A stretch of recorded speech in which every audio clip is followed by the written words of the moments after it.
Magic card. That card is not realistic. What he did is he opted for Bitter Blossom and Thoughtseize, while I went with such hits as Gold Meadow Stalwart. Yeah. And Weizensen. Absolutely. Yeah, the power level of those cards is comparable. They both cost 1 and 2 mana. They do cost similar amounts. You know, they both have huge effects on the game. As we're going to watch Frank Stanley and Zachary Murray do battle here. Esper Deathblade versus Punishing Jund. Both players at 6 cards. Yeah, both players are on 6 cards. Here's a Deathrite Shaman. Punishing Jund sitting at 6-0-2. Can't draw in, of course. Needs to win the match. And Esper Deathblade here in Stanley sitting at 7-1. Deathrite Shaman is a card we have not seen a lot of today, despite its notoriety. I mean, Deathrite Shaman widely regarded as having taken over the format, but we're talking about a format with Brainstorm, Force of Will, Stoneforge Mystic. You know, this is not a format to be taken over lightly. Frank is setting up. Actually, which one is that? Is that?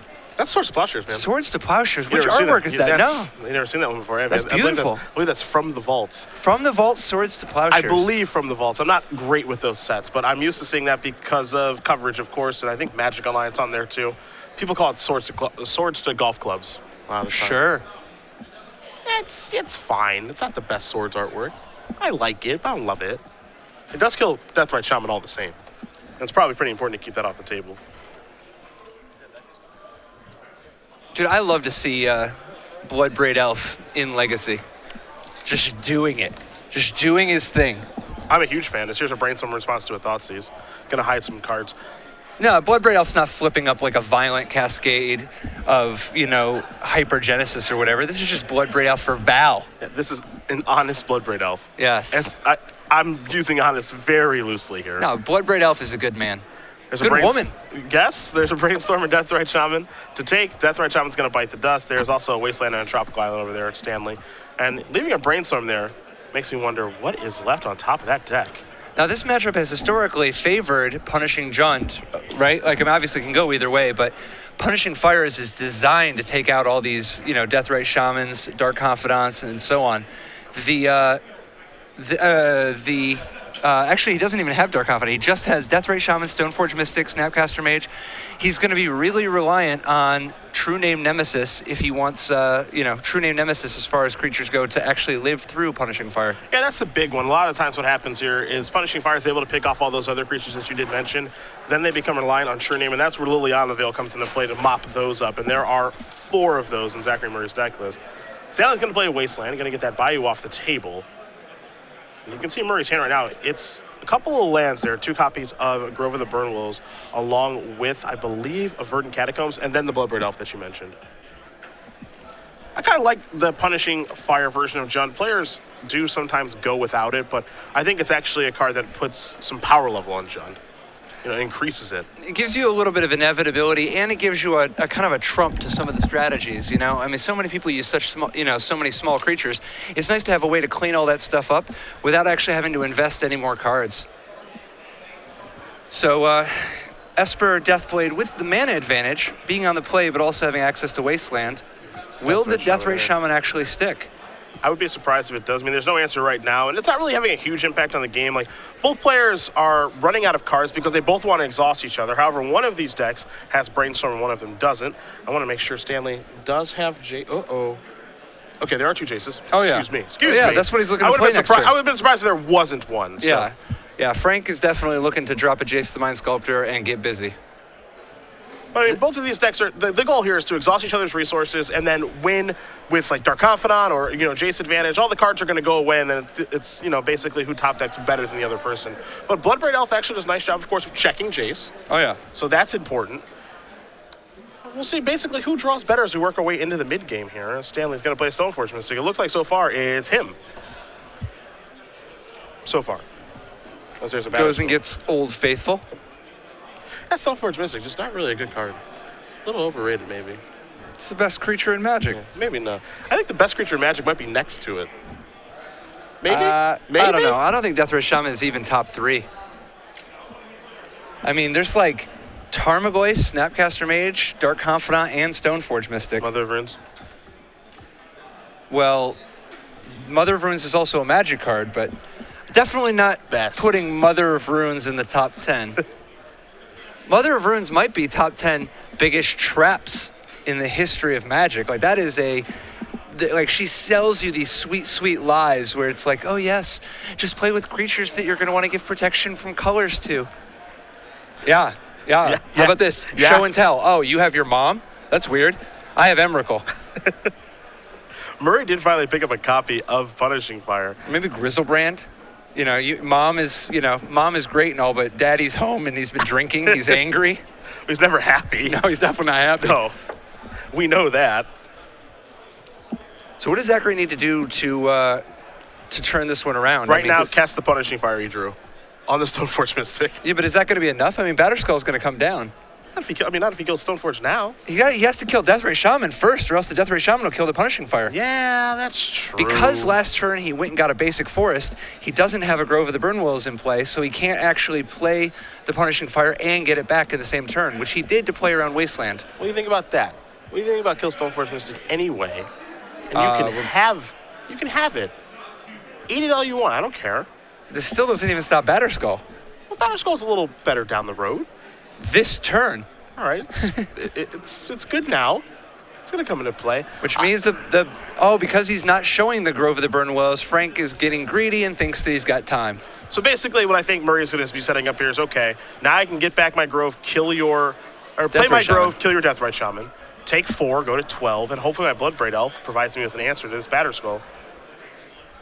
Of course, it's not a long-term answer. How about a Maelstrom Pulse off the top? Thoughts? I like that. And now we can actually do everything. We can pulse the Batterskull, and then we can the Punishing Fire. Yeah, get back the Punishing Fire via the Grove. Everything is great. We're living the dream. Everything is awesome. That was a good top deck.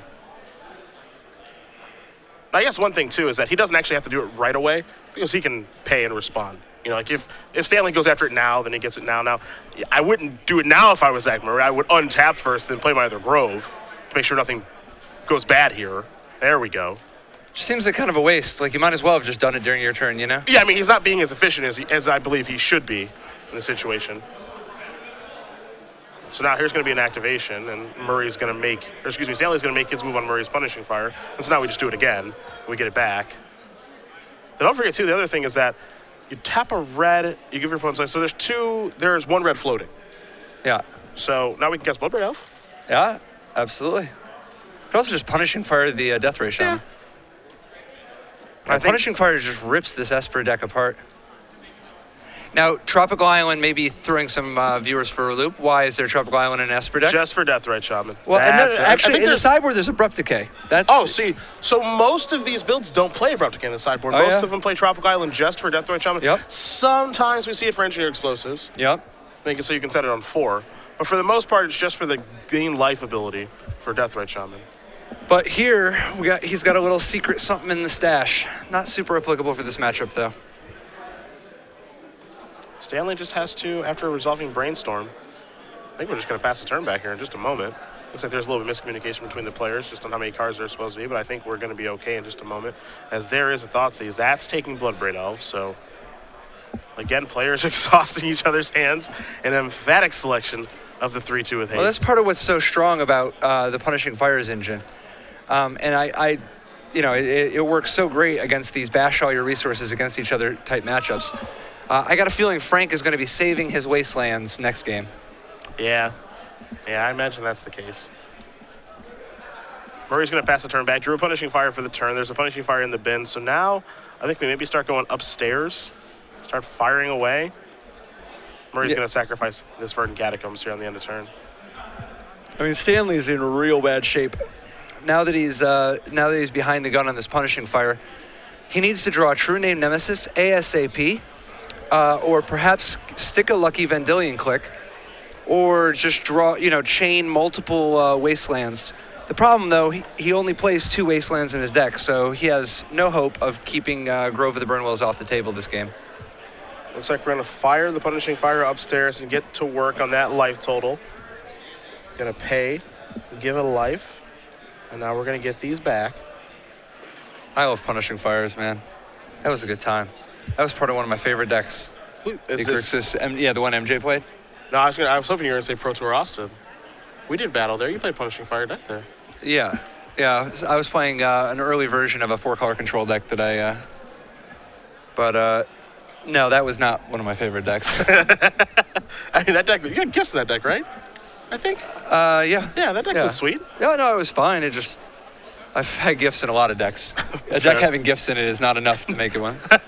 It's not enough to guarantee it a slot in the top 20. Zach Murray, I don't know if you saw the card that he drew. He actually drew a copy of Chainer's Edict. That's a 1-of in his deck. That's value all the way right there. Yeah, no, I appreciate a good 7-mana flashback spell. Especially in this slow format like Legacy. Yeah. We're going to throw Punishing Fire upstairs. Now we're going to pay to get it back. And now we're going to fire away and get it back again. Now these are just little shots. You're dealing 1 point of damage every time you do this? Well, they're dealing 2, but it costs you giving your opponent a life each time. All right, so... Yep, you win. I just like being helpful. Yeah.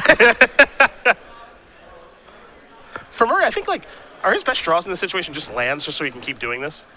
I think that he really is... I mean, a Vendilion Click would help, but he needs to have... Oh, you're talking about Murray. Yeah, Murray doesn't really need a whole lot of things. I mean, more land would be good. I guess in theory, it would be fine to just draw something like an Abrupt Decay or something for some unknown problem that he's not really going to face. He's mostly got the game locked up. He needs to just not expose himself to Vendilion Click and keep up enough, get enough of a lead that he no longer is even remotely vulnerable to True Name Nemesis. The Chainer's Edict in his hand obviously is a trump to True Name Nemesis. The problem, of course, being that Stanley could, in theory, protect it with counter magic. Really, though, I think this one is mostly a done data.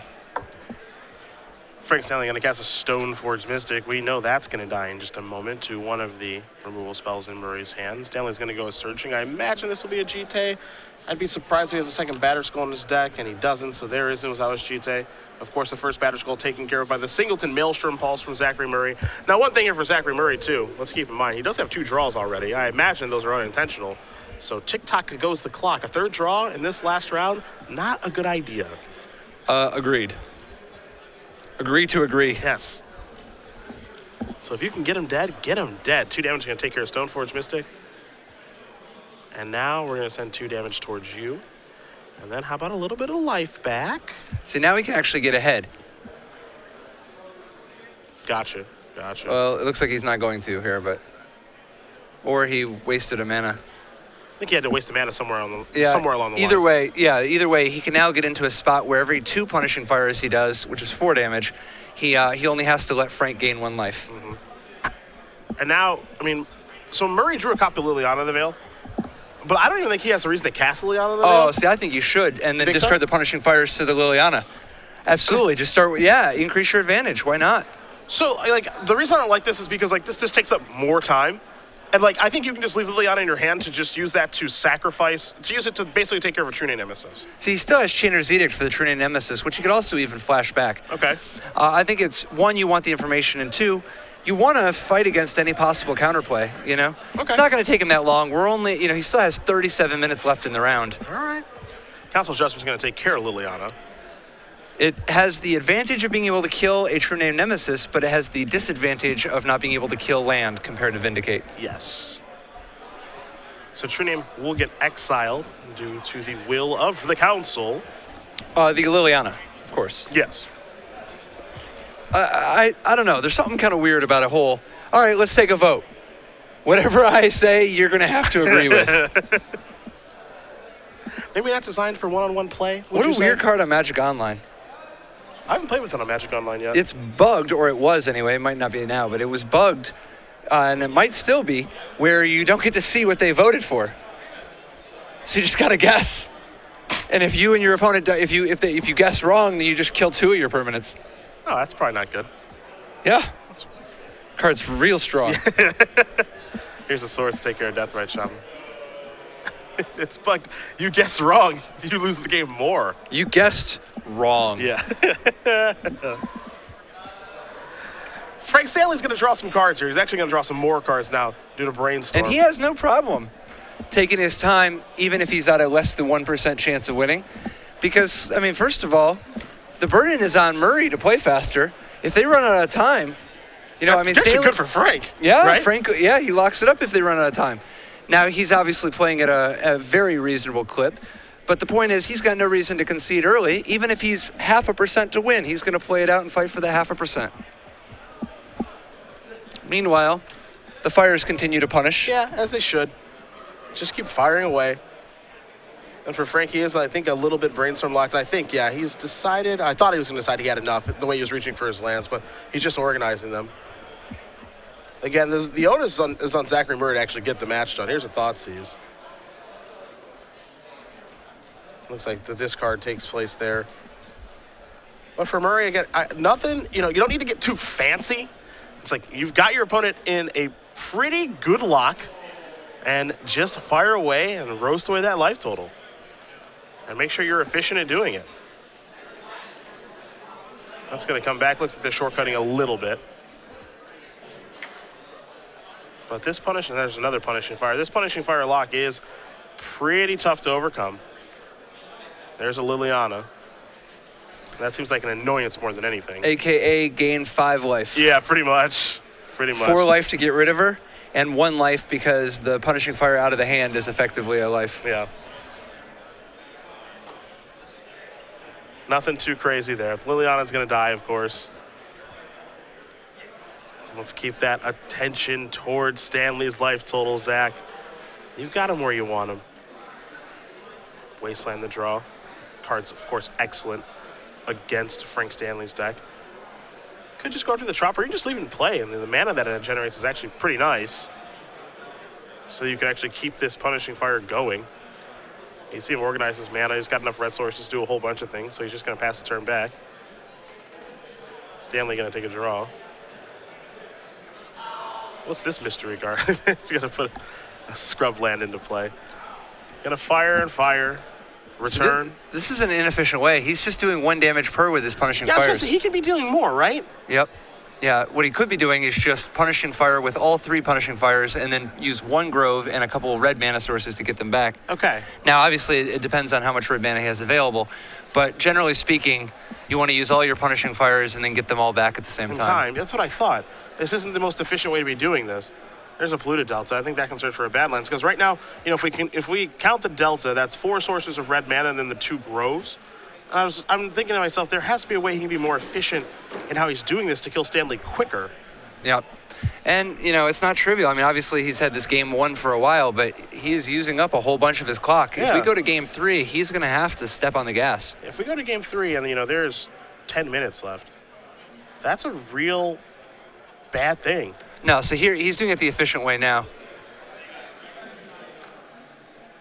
Or might be. We'll see what he does with this. Down to 6, nope. Up to 8. So now he's going to fire this off. Put him back down to 6. What always used to crack me up, I remember the first time that that Michael Jacob tapped a Grove of the Burnwillows to cast Punishing Fire. Okay. And then tapped another Grove of the Burnwillows to get it back, and it's like, MJ. Come on, Mike. Do the best. I keep in mind, MJ was the first player to top a Pro Tour with Grove of the Burnwillows, or with Punishing Fire Grove of the Burnwillows in a control deck. Okay. I believe. Kibler obviously top 8'd Austin with it in an aggressive deck. Oh, he didn't just top 8. Yeah, he won. Oh, he won that bad boy. Yeah, the first of many Brian Kibler wins. That I get it. Was... How many Grand Prix has he won? He's won at least, 3 of them? I think he's won 2 or 3 Grand Prix, maybe 4, I don't know, and 2 Pro Tours. There are a lot of Brian Kibler trophy shots. He does some winning. Well, he does some winning. And he's going to be doing even more in about 3 months, I think, when Lifebane Zombie rotates out. Yeah, probably. Yeah, he has not been able to get away from the green creatures this year. Do you think Brian's greatest regret is that he doesn't get to play with, Colonial Hydra? Just because it's kind of just not good enough to play with due to Lifebane Zombie and all the removal that's running around? Probably got to be frustrating. I don't know. Brian Kibler has lived a rich and interesting enough life. I think he could probably come up with some greater regrets than that. Nah, I think it's the Hydra. Zachary Murray is going to win game number 1 here over Frank Stanley. He finally does submit to the Punishing Fire Grove of the Burnwillows combo. Punishing John up a game here over Esper Deathblade as we work our way to underneath that 30th minute on the clock. We'll take a look at the sideboards here. You've got Stanley's in front of you. Is there an extra paid or a surgical extraction or anything like that running around on the sideboard? Nope. No, this sideboard really does not have a lot. I guess he's got surgical extraction, and that counts, I guess. But remember, Punishing Fires, even if you surgical extraction the Punishing Fires, it is possible if you have a second Grove of the Burning Willows that you just keep untapped to play around it. Okay. So it is super potent that the surgical extraction is a 0-mana trick, so you never know when they might have it. But the surgical extraction is going to be super important. In theory, you could use Meddling Mage also. Meddling Mage could disrupt Punishing Fire. Okay. But I think that's just a little bit unreliable given how many other ways Murray has to kill creatures. Vendilion Click, I think, is actually totally reasonable. It's unfortunate to have to play with so many cards that all die to Punishing Fire, but at least Vendilion Click has a chance of taking it. On Murray's side, 3 Red Elemental Blast, 3 Duress, 2 Engineered Plague, 2 Surgical Extraction, an Inquisition of Kozilek, a Pithing Needle, a Golgari Charm, an Ancient Grudge, a Scavenging Ooze. So Red Elemental Blast is interesting in this matchup because it is a preemptive answer to True Name Nemesis, and there are some other blue cards out there. But clearly this is not a blue deck. Like, it's definitely an Esper deck. So do you want a lot of that effect? Yeah, I don't know. I don't think that that's that important. I mean, it's always nice to Red Blast a Brainstorm, of course, but in general, the key cards in this matchup are Deathray Shaman, Stoneforge Mystic, Surgical Extraction, and to a degree, even Batterskull, none of which are actually blue. I think he'll still, it's a totally reasonable option, but I also just don't like Bloodbraid Elf having to flip up a Red Blast in a situation where you're facing a deck that just doesn't have that many targets you can actually Red Blast. The reason I think that he'll end up boarding it, some number in, is it's just too effective of an answer to both Jace and True Name Nemesis, He doesn't totally know how much True Name Nemesis action Frank has, but he can tell that Frank is a battler, a warrior, the type of dude who would show up with some number of Jace the Mind Sculptors. Because he knows. Yeah, he knows. He knows you got to cast Jace. You know who I bet would cast Jace the Mind Sculptor a lot? Jay-Z. That's the type of dude who would just cast Jace the Mind Sculptor a lot while other people are, just walking around, casting Sprouting Thrynex or something. You got a problem with Sprouting Thrynex? No, I don't got a problem with the Sprouting Thrynex at all. I'm just saying like Jay-Z is the type of dude. Jace the Mind Sculptor, Jay-Z the Mind Sculptor, it's not that far off. Do you think he could get his Jace's altered? Would he get them altered? Yeah, to say Jay-Z the Mind Sculptor. Yeah, I don't think that he would be big into don't get me wrong, he might be. Oh yeah, but he's not fancy. You're right. Well, no, he doesn't even have chrome on the wheels of his car. People who don't have chrome on the wheels of their car while they're busy being gangster rappers, that is an indication that they're not going to alter their Jace the Mind Sculptors. Maybe he's just not really that into cars. Maybe he's just not that bit into cards. We don't know for sure. Same. We'll call it a draw. We'll call this a draw. I bet he's got really nice playmat, though. Yes. I can almost guarantee that. Well, Beyonce is definitely into playmats. There you go. I imagine a really nice playmat, some nice sleeves. Jay-Z, we know you're watching. We appreciate it. Shout out to Jay-Z. Absolutely. Beyonce, I'd probably not watch. Oh, she might be. Just the two of them curled up on the couch drinking some hot cocoa. They're in front of the, It's summer. Yeah, but you don't know that they're not. They might be in the Swiss Alps or something.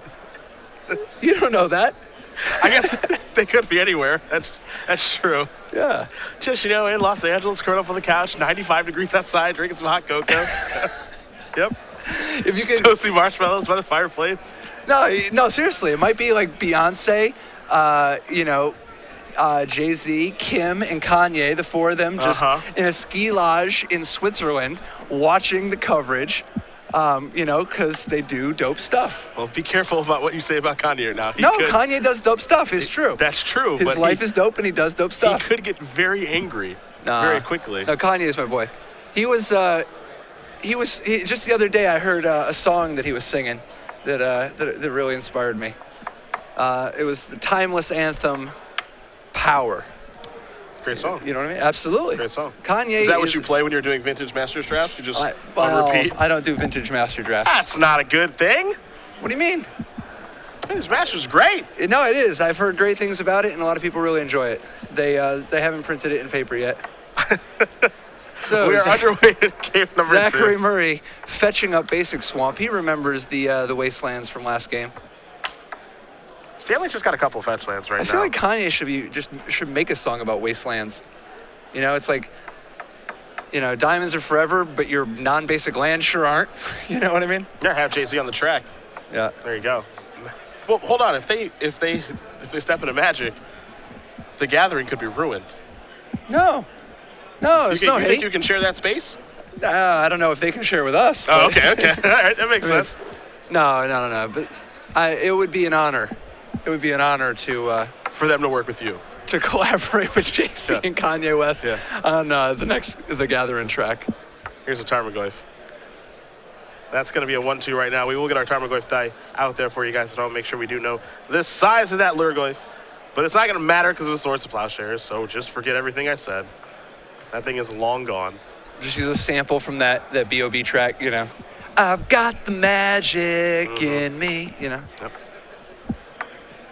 We really have something here. Dude, we could do this. Magic does get a little. We set it up. I'll get in touch with Spruik. You get in touch with Jay and Khan. Oh, okay. Yeah, I'll do the easy part. I know Spruik's really busy, so I wouldn't want to interrupt Jay and Khan from their hot chocolate. Well, see, it's not even Jay and Kanye. Obviously, they're down for whatever. It's Kim and Beyonce. And B, yeah. They're the troublemakers. Yeah. They don't want to go to another Magic tournament. Again. With little North, just. Yep. All right, Frank, continuing to fetch. Given that this is Legacy, both players are in the process of setting up their mana bases and doing a little bit of library manipulation.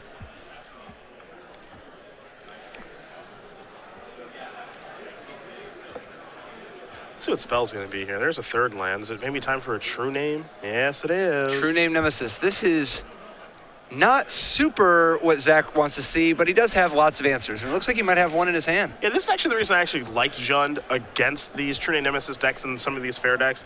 For Liliana of the Veils, we saw Chainer's Edict last game. There's only one Golgari Charm in the sideboard. There's also 2 Engineered Plagues. But, there could be more charms. There are those 2 plagues. You have preemptive answers in Red Elemental Blast if the mana's available. Thoughtseize? Yeah, Thoughtseize as well. I like that you are doing really well against True Name, even though you're playing a fair deck, because a lot of fair decks have trouble with that card. Yeah. It's people with names often struggle with it, but Zachary does have a way to deal with it. So if you actually don't have a name, what do you think happens?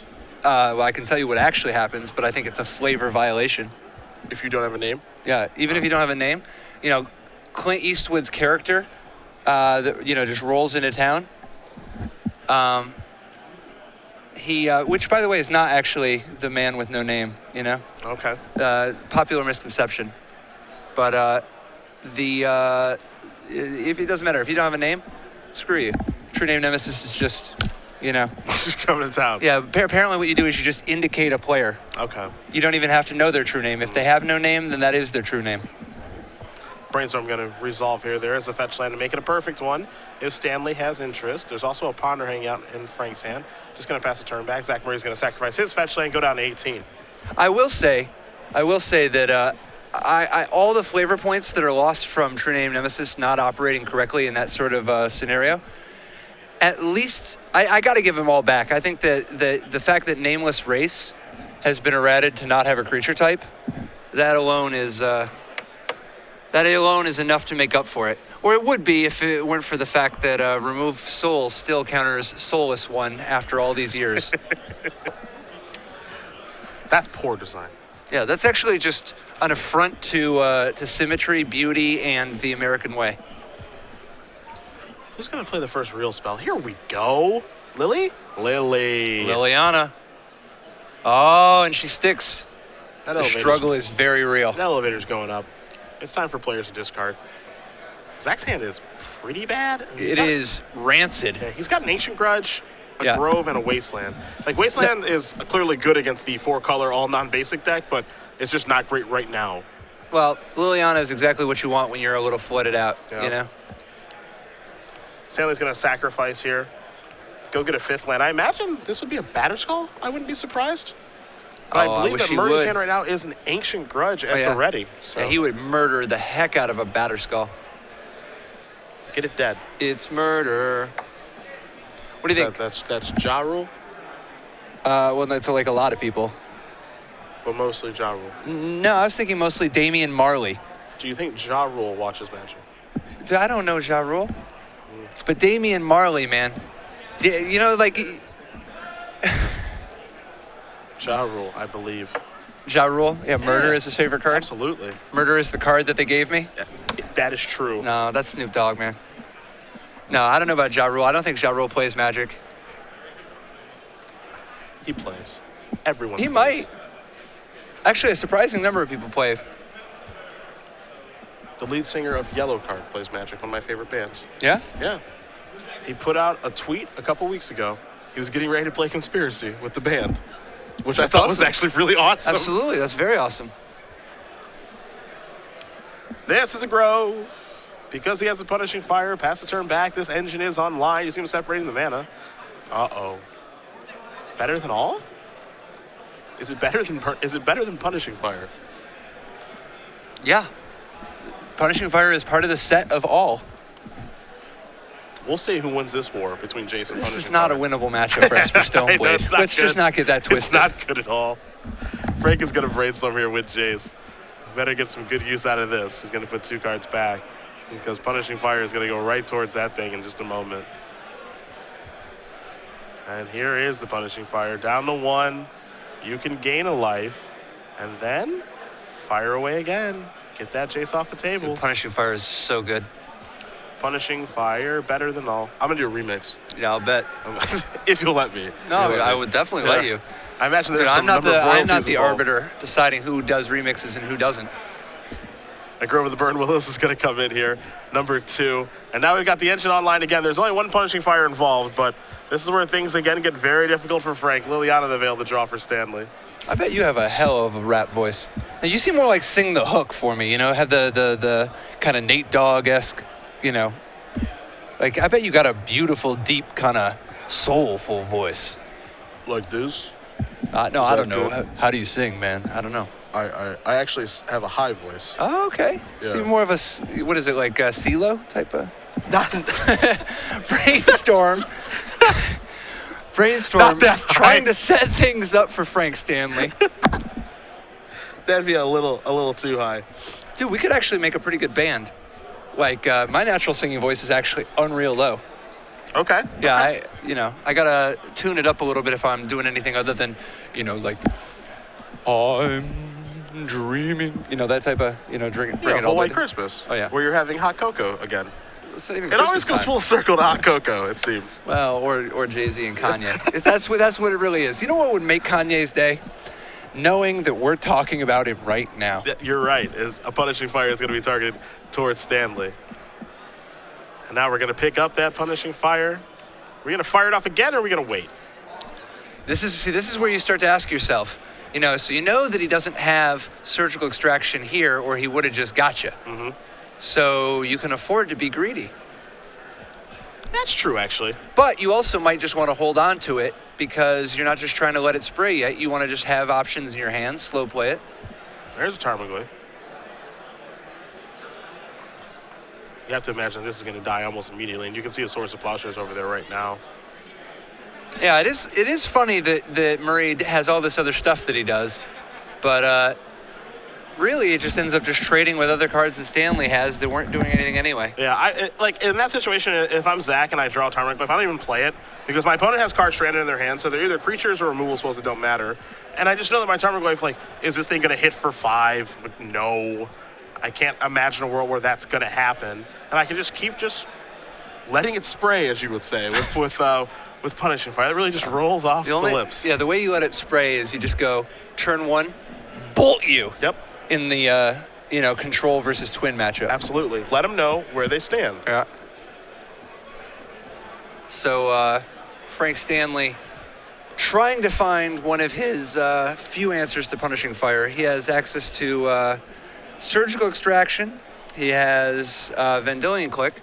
And, of course, he can also attempt some kind of a race with True Name Nemesis.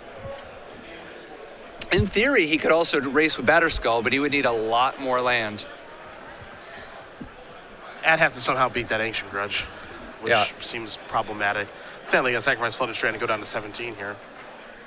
And I imagine this is how Murray picked up, you know, those 2 draws that have happened over the course of this tournament thus far. It's just, it takes a little while for Punishing Jund to close things out. Yeah. I think.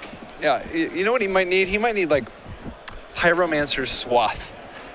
Oof. Once you throw down Pyromancer's Swath, you get to do 2 extra damage every time you Punishing Fire. Yeah, beat that, Jack. Speed that up. It's like putting a very, very large engine in your tricycle. It's like, vroom. Yep. So, Tarmogoyf, probably not going to exert a huge impact on the game here. You said that Frank has a plow? He has a plow, and he also has a Liliana that he can play as well, and there is Liliana. So that can take care of it as well, and it's going to. Now, of course, that's going to bite the dust from Punishing Fire in just a moment, I imagine. So there is that. And I know exactly what he's trying to do. Yep, he's trying to hook him. So he's going to pay, because he has a Vendilion Click in his hand. He's trying to hook him and get this Punishing Fire. Okay, yeah, go ahead and return it. That's fine. You can return it if you want to. Sure, now, yep, it's in your hand, and thank you. Well played. Yes. That's what I'm talking about. You got to set these situations up. I want your Punishing Fire. I don't care about anything else. I want your Punishing Fire. And this, by the way, just as a spoiler to those at home, the way this works is that now he will draw another Punishing Fire. That's just how the world works. Close, Abrupt Decay. Very He close. hasn't drawn for his turn yet. This is true. And we are going to untap. And you oftentimes say you're from the future, and you're not. Please. You're not. Prove it. You're not. Yeah. We'll see what you say tomorrow. Yeah. There's Marsh Flats. Going to sacrifice this. Will Murray going to go down to 16. You got to be careful how you time those Punishing Fires. Can't get sloppy. Yeah, sure, he's got 4 in his deck. That's fine. He's actually going to shuffle 1 back in that was placed on the bottom from the Vendilion Click, but you got to be careful. Between Extirpate and Vendilion Click, you don't want to lose those. That's true. See if it's going to be a Chainer's Edict. Get that thing out of here. Which is a medium risky maneuver. I mean, he's keeping the Abrupt Decay, but now he is vulnerable to a True Name Nemesis. Yeah. Murray's going to untap. Going to take a draw here. Still looking for a Punishing Fire. Ding. Huh, that's weird. It didn't come last turn. I said, let's see what you're talking about tomorrow. Was tomorrow the next turn? Yep. All right. Well, Punishing Fire. Plus, statistically speaking, when you fetch a land, the probability of drawing the Punishing Fire goes way up. Way up. Yeah. Way up. Like upwards of 2% sometimes. Punishing Fire going to come back to the grip. Stanley going to gain a life. And now we're going to fire off 2 points of damage. And a return. I don't like the return here. Again, for the same reason I don't like it last turn. Okay. No, you already got gotten once. What are the odds that you get gotten again? You know, fool me once, shame on you. Fool me twice, you can't mess with Texas. Yeah. Yep. That's it. That's how the saying goes. Got to put a Wasteland into play, Will Murray. And here's a Dark Confidant. There's going to be a Wasteland on the Tropical Island, it looks like, and going to take care of the Dark Confidant. Don't love the sequencing there, just because allowing them to have the green mana. But also, there are no more green lands for Frank Stanley, it looks like, in his deck to cast future Abrupt Decays. He does have the one Tropical Island, and then, of course, Deathrite Shamans will be able to do it, but Deathrite Shaman's not going to live, so there's a Stoneforge Mystic. That comes off the top for Frank, and Zach just shrugs his shoulders, saying, yep, whatever you get is going to die to my Ancient Grudge, and I'm going to kill your Stoneforge Mystic with my Punishing Fire. Batterskull was on top of the deck. Now it's in the grip. There are some decks in Legacy that are very, very soft to this 2-card combo, Punishing Fire, Grove of the Burn Willows, and this is definitely one of them. Yeah, and he doesn't even have very many Wastelands to potentially try to break it up. Yeah. 2 copies, like you said, right at the top. Already got one of his 2 Vendilion Clicks to sneak a fire, but Murray has drawn another one. As you might imagine, 4 Punishing Fires. No, actually only 3. Only 3? Only 3. Okay. You know, because why do you need 4? You know, like, I guess it's one of those things where you already beat the people that it's good against so much, you just don't want to have such a weak card against the many, many, many unfair decks. There were a lot of combo decks at the start of our tournament, and that is a place where Jund does not want to be, of course. They do have some discard, but when you're in the punishing version, you're pretty bad against some things. But if there are a lot of fair decks here at the back end of this tournament and Zachary Murray is able to win this match, this could be a very, very, very favorable top 8 for him. We're going to find out, of course. But it looks like he's going to go. I mean, he's in the driver's seat right now. really think there's anything that can really go too wrong at this point. Don't want to call a game over before it's over, of course, but he's in a good spot. Liliana in play, and the Punishing Fire engine online. Draws a copy of Duress for the turn. I imagine he's going to fire that off and see exactly what Frank Stanley's working with. So here is Duress. And this is the Supreme Verdict, the Batter Skull, and a Swords of Plowshare. So there goes the Batter Skull. Just picking him apart from every angle. Yeah, there's a lot of hanging out when Punishing Fires is involved. Yep.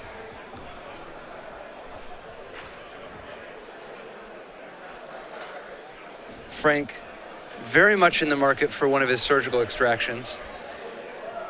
The good news is the Liliana is the more pressing problem. Yeah. So, you know, it's likely that you might not even have to worry about getting punished all the way out. Maybe a Liliana Ultimate, perhaps? Yeah. Liliana of the Veil, let's say probably number 3 all time among Planeswalkers. Yeah. 1 Jace, 2. Elspeth 4. Elspeth, Knight Errant, is so incredible. Am I able to argue Jace Bellerin? I mean, you could argue it. I don't think it's embarrassing to argue it. Okay. I wouldn't think less of you for arguing it. It's not right, but... All right. Could Jace Bellerin be 3 over No, Liliana? No? No, I don't think so. I think Jace Bellerin, it's not even clear, is number 2 among Jaces. Jace Architect of Thought is pretty outrageous. It's a really good card. There's 2 copies of Deathrite Shaman. Those are both going to bite the dust. I do think most of the best Planeswalkers are all Jace. Ajani Vengeant is pretty good, too. Yeah, that's the one I was thinking of right now, too. So Liliana continuing her climbing up to Ultimate. Whoa. Elspeth's Sun's champion. How is that not number 1 for you? Because I'm just rational. Already giving up on the old girl? No, she's great. No, she's one of the 10 best. She's easily 10 best. The thing is, she doesn't cost 3 or 4. She costs 6, which is a challenge. She's the best. Thank goodness it doesn't cost 3 or 4. I think she's probably the best among Planeswalkers that cost 5 or more. That's tough. Gideon is incredible. Gideon is right up there with Gideon the 5 is or 6 also incredible. Planeswalkers. Gideon is incredible. I mean, Elspeth is pretty busted. I'm not going to argue otherwise, but yeah, I think Elspeth is probably still above Gideon, though. it's time for some more Punishing Fire activity. We're going upstairs. You see Liliana at 7. Zach Murray going to do some shortcutting here against Frank. Now he's just going to try to whittle away the life total. Punishing Jund doing currently what Punishing Jund is supposed to do, which is exhaust your opponent's resources and finish you off slowly but surely. But basically, there are no draws almost that Stanley can find to get back in this game. Surgical Extraction would maybe be able to catch a Punishing Fire, and that's a huge maybe. Well, the first thing he needs to do is he needs an answer to this Liliana ASAP. Yeah, that's step 1 is getting that thing off the table. Step 2, though, a Surgical Extraction on a Punishing Fire, if Zachary is a little sloppy, could actually be the type of edge he needs to get back into this. The problem, of course, not a lot of answers to Liliana in his deck. She doesn't have access to Abrupt Decay. His only green mana is gone. He does have Council's Judgment, but the 1 Council's Judgment is not a lot of hope. Oh, 1 Venser. Huh. A momentary reprieve. Momentary, that's great. Venser's great. That's like one of the only 2 cards you could draw there.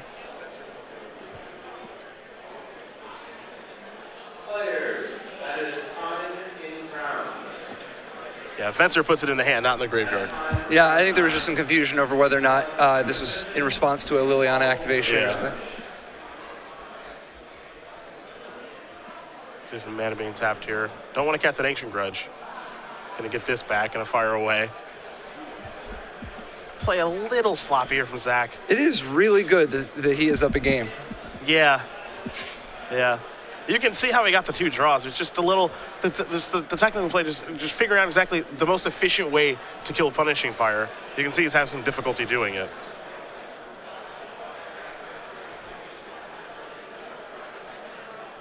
There's a draw of a Wasteland. Going to put that into play. Frank is totally in this game. 1 Surgical Extraction and, another 10 or 15 minutes, and he could totally... Yeah, another 10 or 15 minutes is what it would take. That is definitely what it would take. I just want to see Murray playing Punishing Fire or Punishing Jund against counterbalance miracles in the top 8. That would be like a chess match. Counterbalance obviously able to trump Punishing Fire. Abrupt Decay able to trump Counterbalance. Yep. Both players in extremely mono-dirtle to control. Yep. That'd be a good, 3-4 hour match. Snapcaster Mage comes down. Gonna return Punishing Fire. It's tough because this Liliana means Frank can't actually hold any cards, so things just get eaten by the Punishing Fire. See what this is. Probably a Brainstorm. I have to imagine. Yeah. It's the best action card he has in the graveyard. Here's 3 cards. Liliana, Stoneforge Mystic, and a Snapcaster Mage. So nothing all that impressive there to take a look at off the Brainstorm. Got to put a couple of the cards back, too. And that was just a main phase Snapcaster Mage, I imagine. Yeah, so Punishing Fire is going to take care of that.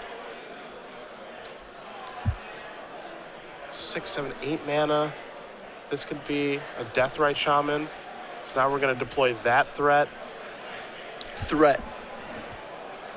I used it lightly.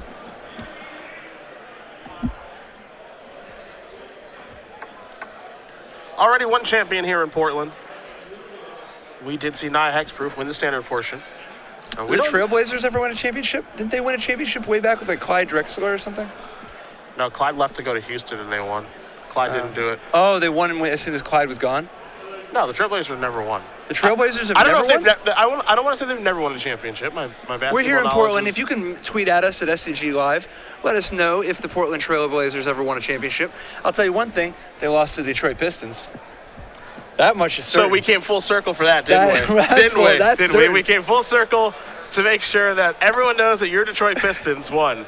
And you know what? If we are going to talk about the Detroit Pistons, boy, does your team suck now. My team? Boy, I'm just talking about the Detroit Pistons, man. Okay, yeah. Well, you're right. The Nuggets are really good, too. The Nuggets? Yeah, they're really good. No, they're great. You couldn't name 3 players on the Nuggets. That's correct. Yeah. Yeah. Although, actually, I met one of them. What was his name? I don't know. We were at I was picking up a present for my wife on Christmas Eve. And I see we shopped ahead. And I hear from behind me, somebody asking if they can have my autograph. And I turn around and they weren't actually talking to me. It was just some guy talking to the 6'10" guy next to me at the jewelry shop. So yeah, it was I guess he's the power forward for the Denver Nuggets. The power forward for the Denver Nuggets? Yeah, he's of Eastern European descent, young guy. He mostly spent the whole time on his smartphone while his I presume GF was picking out her Christmas present. It could be a couple different people. It depends. Young Eastern European. Probably Danilo Gallinari. Dude, it was some name that I don't. His name wasn't Joe. You're right. It was not. As the Punishing Fire is going to take that down. Looked him up online. It's whoever was the starting power forward for the Nuggets, I think. It wasn't the 7-foot dude. It was the 6'10" dude. The 6'10" dude. Yeah. This was last year? Christmas Eve of last year. Okay.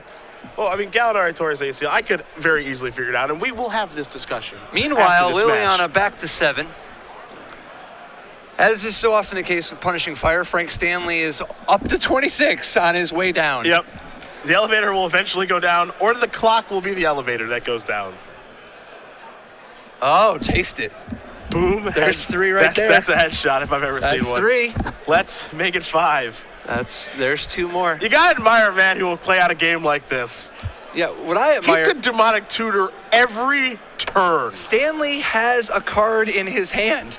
This is really reckless, not keeping up Punishing Fire Grove of the Burnwells. Yep.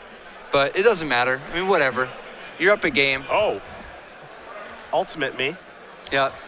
Liliana, an ultimate for medium value that they usually survive. Here's Deathrite Shaman. And now, give me this back. You can have a life up to 22. And pass the turn back. Liliana's elevator will be going up here eventually. There's a Marsh Flats. Had it, as the kids say. There are a lot of blue mages, I think, that would enjoy the style of Jund. Like there's a certain style of blue mage that they just want to be in control for like half an hour. Just hanging out, winning. No, Guillaume gets it over with. Guillaume actually plays a surprising amount of get it over with. It depends. He plays whatever's right. Like, he helped popularize Broodmate Dragon and Cruel Ultimatum in control decks. He played what is the 5-mana Sphinx from Zendikar with kicker that lets you draw 3 and discard 3? Sphinx of Lost Truth. Yeah, he used Sphinx of Lost Truth and Sorin Markov in a Grixis deck that he played at Worlds one year. He's not a guy who likes to play with his food. Likes to take control and get you dead. Well, he doesn't even care about the control. He just likes to draw extra cards. Okay, I respect that. Here's your thoughts. He has no cards in the hand. I believe that was discarded to, excuse me, Liliana. I take it back. Punishing Fire is going to come back to the grip here. We are at extra turns. Zachary is not going to be able to deal the full 21.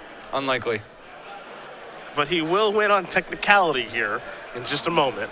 We will watch these last couple of turns. He's going to make a go at it. Yeah, he's going to go for the full 21. He's going to try to go off.